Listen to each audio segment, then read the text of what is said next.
मानसिक बीमारी से बाहर आ जाए। खरगोन की बेटी को मैं नमन करता हूं। बेटा, आपने हिम्मत करी, पत्र लिखा, उसके लिए मेरा प्रणाम स्वीकार करिए। नमनता है बाबू आपको, और धन्यवाद बेटा, आपने जो पत्र लिखा, आपके दिल की बात अपने यहां तक पहुंचाई। एक बात कहूंगा बाबू आपको, अगर लग रहा है कि बहुत टेंशन में जिंदगी निकल रही है, तो बेटा फिर निवेदन करूंगा, शंकर जी के मंदिर में जाओ, मां जितना समय दे सकते हो झाड़ू और पोछे में देना चालू कर दो। शिव मंदिर में जितने जाले लग रहे हो उस जाले को निकाल दो। शंकर जी के मंदिर में झाड़ू लगाना प्रारंभ कर दो। शंकर के मंदिर में सफाई करना प्रारंभ कर दो। फूल माला जो पड़ी है उसको निर्माल्य को विसर्जन करना प्रारंभ कर दो। छोटी छोटी आटे की गोलियां बनाओ घर में और मछली को देना चालू कर दो। थोड़ा सा दाना ले जाओ, पक्षियों को देना चालू कर दो। एक रोटी बनाओ, गाय और कुत्ते को देना चालू कर दो। अपने दिल को जब इन जीवों में लगा लोगे, शंकर में लगा लोगे, तो पक्का है कि तुम्हारे को फिर कुछ सोचना नहीं पड़ेगा। थोड़ा समय शिव को देना प्रारंभ करो, शंकर को दो। शिव महापुराण की कथा तो 3 घंटे की होती है जो आपको बल देती है, पर हमारा शंकर तो आपके साथ श्वास के रूप में हर पल चलता है, हर घड़ी हर पल चल रहा है। और किसी के कहने में मत चलना बेटा। इस बेटी को कहूंगा, खरगोन वाली को, कोई कितना ताना दे, अपशब्द कहे, तुमको कितना भी इल्जाम पर इल्जाम लगा दे, तो भी ये प्लानिंग मत करना कि अपने को सुसाइड करना है कि मरना। ये प्लानिंग तो कभी जिंदगी में मत करना। अपने चक्कर में दूसरे मर जा चल जाए, पर अपन को नहीं मरना। अपने क्या मरे, क्यों मरे हम?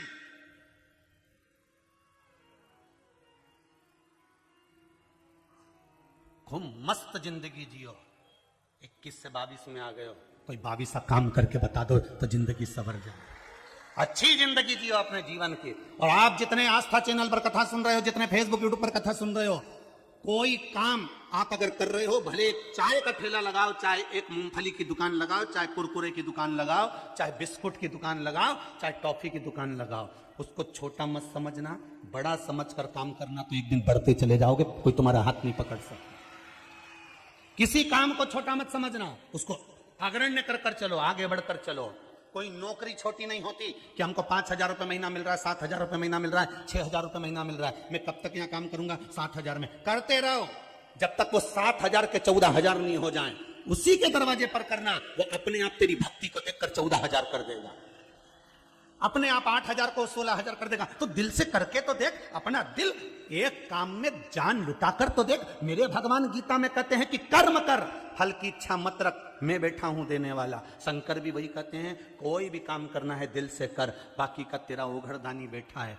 फाइल बहुत बड़ी है तेरे दुख की, क्योंकि पूर्व में तूने बहुत बेकार बेकार काम करे हैं। लिखा पढ़ी ब्रह्मा जी ने बहुत सारी करी है, पूरी फाइल भरी पड़ी है, पर इस फाइल को गायब करने में थोड़ा समय लगेगा। तू तो कर्म करे जा, तू पोछा लगाते जा, मैं फाइल को ही पोछ दूंगा। तू क्या चिंता करता, कर कर्म, तू भजन भगवान का भजन।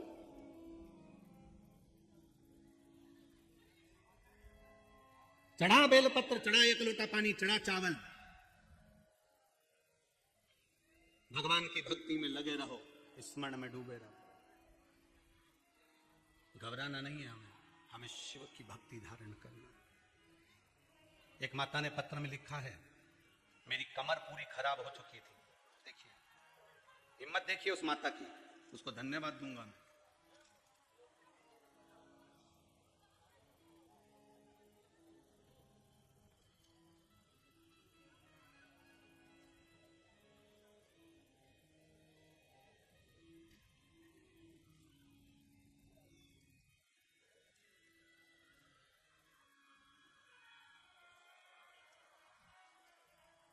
शंभो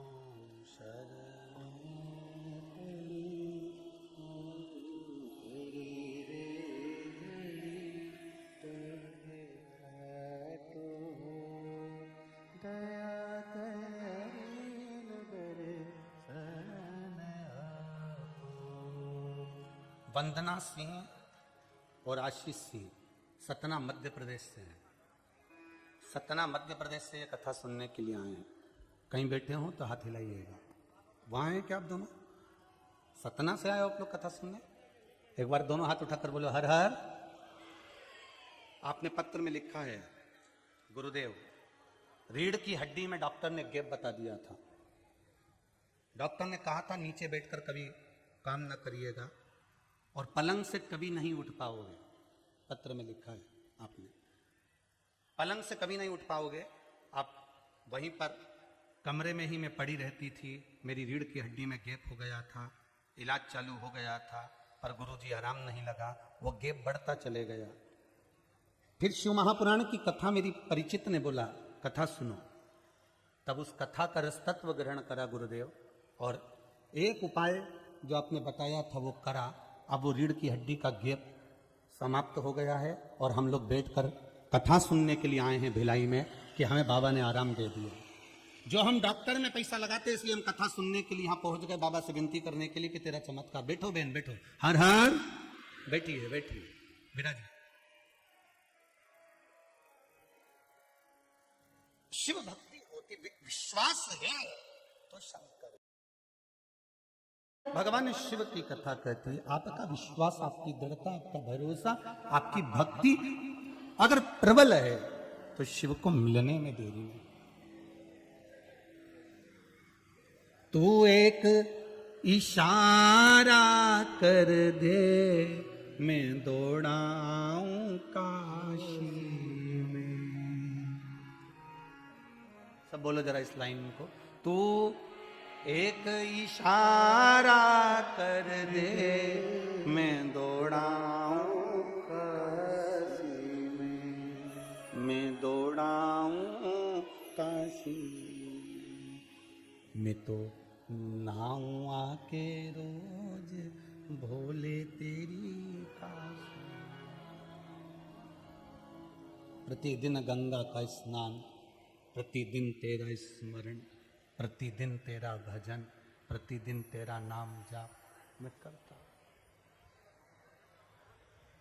ओ भोले तेरी काशी में, शिव शंकर तेरी काशी में, मेरे जीवन की जुड़ गई डोर, ओ भोले तेरी काशी में। भगवान शिव के चरणारविंद का रस तत्व। भगवान कृष्ण ने कहा युधिष्ठिर से कि कोई ऐसा बुलाया जो शंकर का भगत हो, शिव का उपासक हो।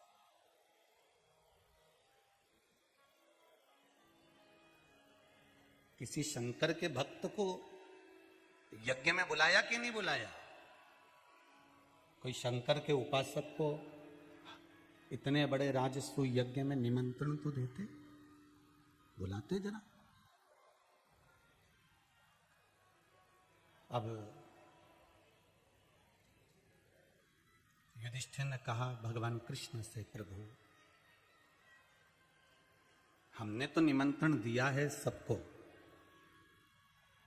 पर यह पता नहीं है कि शंकर का भगत कौन है, शंकर का गुणगान गाने वाला कौन है, शिव का उपासक कौन। हमारी तरफ से तो हमने निमंत्रण दे दिया।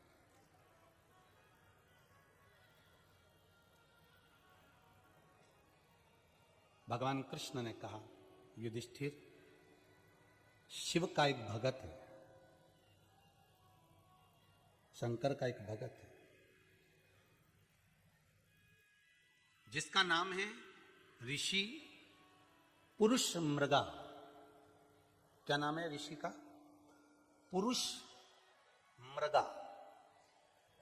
कमर तक का शरीर पुरुष का है और पैर हिरण के हैं, मृग के हैं। थोड़े ये शंकर जी के जो भगत होते हैं ना, अड़भंगी होते हैं हर कुछ। शिव के जो भगत होते हैं अड़भंग। इनके शरीर से भले ना दिखे कि इनको क्या लगा है क्या नहीं है, पर इनके भीतर अगर शंकर बैठा हुआ है तो वो अड़भंग है, वो उसकी भक्ति बिल्कुल अलग है। आप उसको समझें ना समझें, जो समझ गया उसका जीवन समर गया, जो नहीं समझा वो गया। जो समझ गया उसका जीवन समर गया। शिव के जो भगत होते बड़े अड़भंगी होते,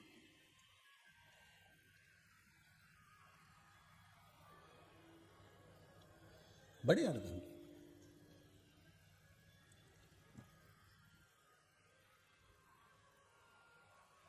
अब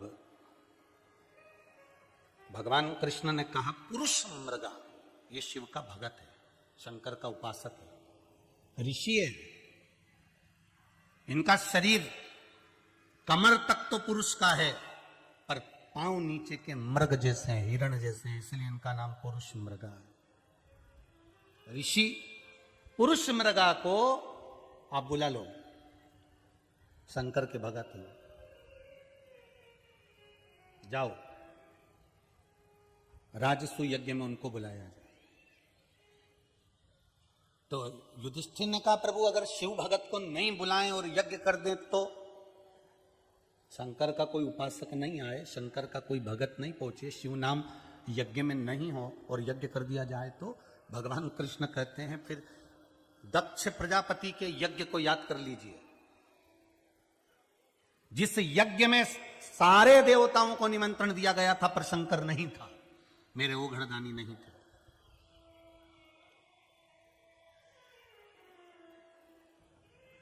फिर निवेदन करते हैं आपसे, आपके शहर में, आपके नगर में, आपके गांव में, आपके क्षेत्र में कहीं पर भी कोई रामायण हो, भागवत हो, शिव पुराण हो, यज्ञ हो, अनुष्ठान हो, कोई बड़ा कार्यक्रम हो रहा हो तो अपने नगर के आसपास में जो साधु संत महात्मा जो भी निवास करते हो उनको निमंत्रण देकर अवश्य बुलाना चाहिए कि उनके चरण पड़ेंगे तो हमारे जीवन का कल्याण होगा। उनके चरण हमारे यहां पड़ जाएं, हमारे जीवन का उद्धार हो जाए, उनकी भक्ति, उनका भजन, उनका स्मरण, वो जो मंत्र जपते हो, जो राम कहते हो, कृष्ण कहते हो, शिव कहते हो, भक्ति में डूबे हो, उनको बुला। क्या होगा उससे? क्या उनके आने से हमारा यज्ञ सफल होगा? अगर पुरुष मृगा को नहीं बुलाया, ऋषि पुरुष मृगा को, तो क्या यज्ञ राजस्व नहीं हो सकता? भगवान कृष्ण कहने लगे क्यों नहीं हो सकता, करो। अगर ऋषि पुरुष मृगा को नहीं बुलाएंगे तो क्या यज्ञ नहीं होगा? होगा। कौन कह रहा है कि यज्ञ नहीं होगा? होगा।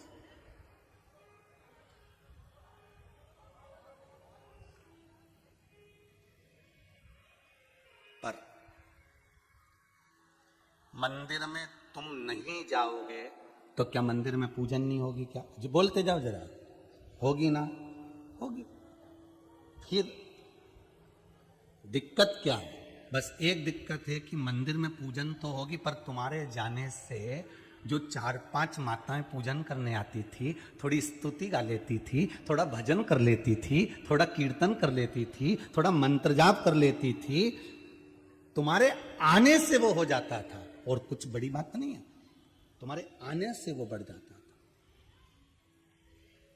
इसलिए क्या पुरुष मृगा नहीं आएंगे तो क्या राजसू यज्ञ नहीं होगा? राजसू यज्ञ तो होगा, आप करो राजसू यज्ञ। पुरुष मृगा नहीं आएंगे तो भी यज्ञ होगा, पर फिर पुरुष मृगा के आने से राजसू यज्ञ में क्या प्राप्त होगा वो बताया जाए। तो शिव महापुराण की कथा में महाभारत का जो संवाद वर्णन किया गया, ये महाभारत की जो गोपनीय बात तुम्हारे सम्मुख में आई है भक्त की, इस शिव महापुराण में शिव भक्त पुरुष मृगा की जो बात आई है वो बताती है कि अगर तुम कोई कार्य कर रहे हो, कोई यज्ञ कर रहे हो, और उसमें अगर कोई शंकर का भगत आ जाता है, शिव भक्त अगर पहुंच जाता है, तो उस यज्ञ में अगर मान लो कुछ त्रुटि हो भी जाती है तो शिव अपने ऊपर उसको झेल लेते हैं, शंकर उसको झेल लेते हैं।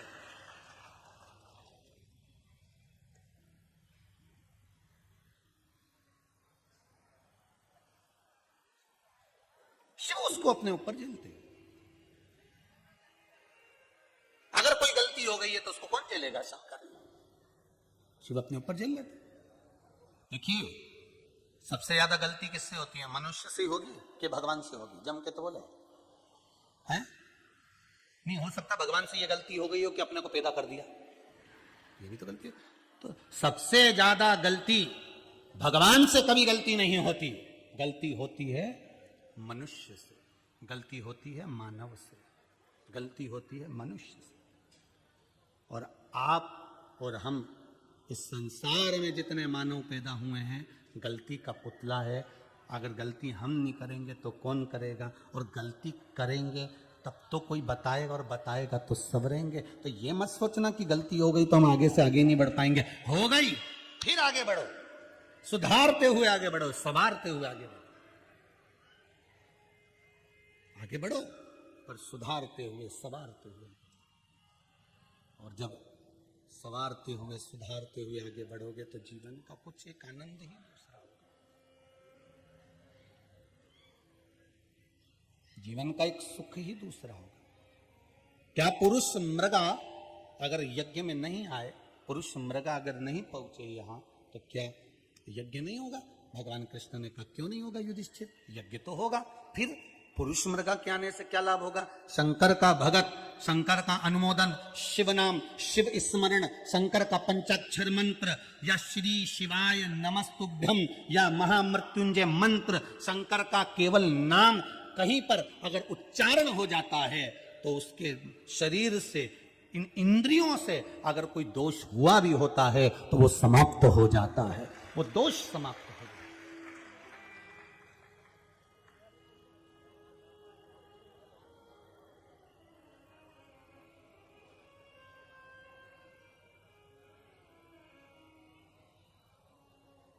शरीर गलती करता है, करेगा, ये शरीर है, गलती करेगा। गलती नहीं करे तो फिर शरीर का मतलब क्या आएगा? गलत काम तो शिव, ये शरीर है, गलती करता है। पहले माँ अपने बच्चे को सिखाती है आ अनार का, आ आम का से कबूतर, गा से गणेश, सिखाती कि नहीं सिखाती? घा से घड़ी, पा से पतंग, फा से फूफा। तो ये सब माँ अपने बच्चे को सिखाती है। अब एक बार माँ ने सिखाया, दूसरी बार माँ ने सिखाया, बच्चा फिर सीखने का प्रयास करता है, फिर सीखता है, धीरे धीरे उस बच्चे को फिर आता है कि नहीं आता? अरे जम के तो बोलो, सब आ जाता है उसको, धीरे धीरे फिर सीख जाता है, फिर वो अपने हिसाब से बनाता रहता है। पर प्रथम में माँ उसको सिखा रही है, प्रथम में वो गलती भी करेगा, आ बनाने में भी गलती करेगा, आ का का बना देगा, का आ बना देगा, ढा का घा बना देगा, घा का डा बना देगा। ये वो प्रथम में बनाने में गलती कर सकता है गलती, मनुष्य है, हो सकता। फिर जब वो सीख जाता है फिर वो गलती नहीं करता। भगवान की कथा कर रही है, शिव महापुराण की कथा कर रही है। पुरुष मृगा अगर इस राजस्व यज्ञ में आ गए, ब्राह्मण जन जब यज्ञ करेंगे, अनुष्ठान करेंगे, उसमें कोई कमी रह जाएगी। और ऐसा तो होता नहीं है कि कमी नहीं रहती हो। पूरी पूजा की थाली लगा लीजिए आप, जो जो पंडित जी ने पर्चा दिया है, एक एक सामान पूजन का बाजार में से लेकर आ जाओ, पूजा की पूरी थाली लगा लो, पूरी तैयारी कर लो। उसके बाद भी जब तुम मंदिर में पूजन करने जाओगे तो कोई ना कोई चीज तुम्हारी छूटी हुई मिलेगी, कोई ना कोई चीज तुम्हारी छूट जाएगी। बोलो सही है कि गलत है? तुमने याद कर करके रखी, मुझे पूड़ी भी रखना थी, मुझे सब्जी भी रखना थी, मुझे ये माचिस भी रखना था, मुझे घी की डब्बी भी रखना थी, मुझे बत्ती भी रखना थी, धूप बत्ती भी रखना थी, अगरबत्ती भी रखना थी, गोल सुपारी भी रखना थी, रोली भी रखना थी, मोहली भी रखना थी। तुमने सारा सामान पूजन की थाली में जमा दिया। पंडित जी तुम्हारे घर में पूजन करने आ गए, तुम मंदिर में पूजन करने चले गए, उसके बाद भी कुछ ना कुछ सामान तुम्हारा छूट जाता है। शंकर भगवान से पूछा श्री गणेश जी महाराज ने, पिताजी, जब व्यक्ति पूरी पावती लेकर बैठता है, पूरी पर्ची लेकर बैठता है कि ये सामान पूजन में लगेगा, घर के लोग भी रख देते हैं, फिर ऐसा क्या होता है कि पूजन करते समय कुछ ना कुछ छूट गया होता है। चाहे सत्यनारायण की कथा हो, चाहे दुर्गा सप्तशती हो, चाहे रुद्राष्टध्याय, आप जो करा रहे हो, मंत्र जाप स्मरण, जो पूजन जो करा रहे हो, उसमें कुछ ना कुछ छूट ही जाता है कि ये चीज रह गई। तो उसका कारण क्या है? शंकर भगवान कहते हैं, मैं मनुष्य को पूजा की थाली में छूटी हुई वस्तु से ये दिखाना चाहता हूं कि संसार में कभी कोई पूर्ण नहीं हुआ, पूर्ण केवल एक परमात्मा हुआ।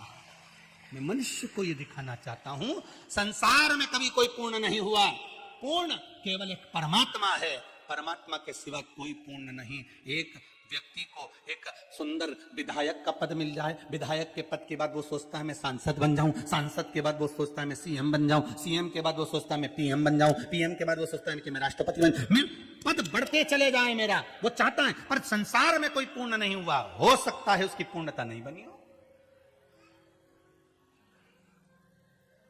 कोई जरूरी है कि संसार में सब जन्म लेने के बाद संत बन जाएंगे, सब साधु बन जाएंगे, सब तपस्वी बन जाएंगे, सब साधक बन जाएंगे?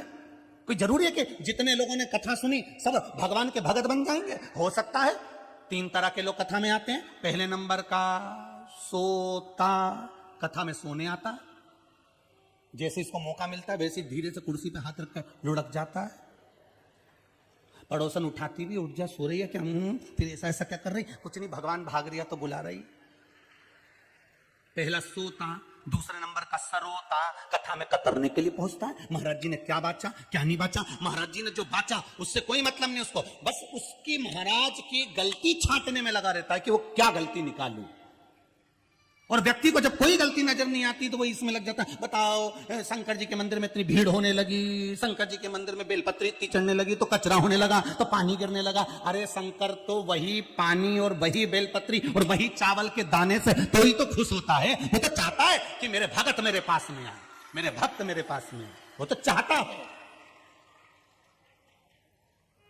वो तो चाह रहा होता है।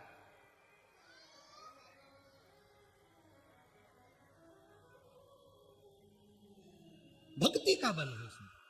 उसका काम केवल कतरने का है। वो जिंदगी में बैठे बैठे बस कतरता ही रहता है, क्या गलती छाटूं, क्या गलती छाटूं, क्या गलती छाटूं। तो पहले नंबर का सोता, दूसरे नंबर का सरोता और तीसरे नंबर का होता है श्रोता, जो केवल कथा सुनने आता है, उसको कोई मतलब नहीं। 11 बजे कथा चालू हुई है और आप सवेरे 8 बजे के आके कुर्सियां संभाल संभाल कर बैठे, उसको कहते हैं श्रोता।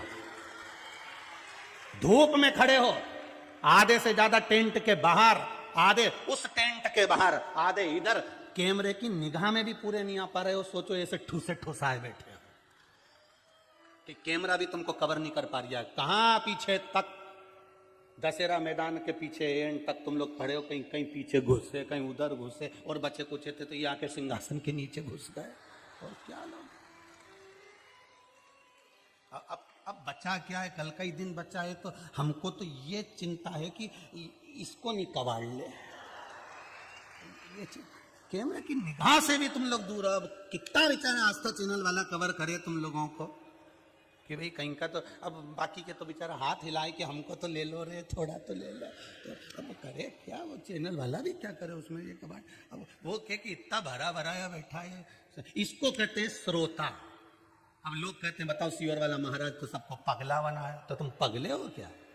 बोलो।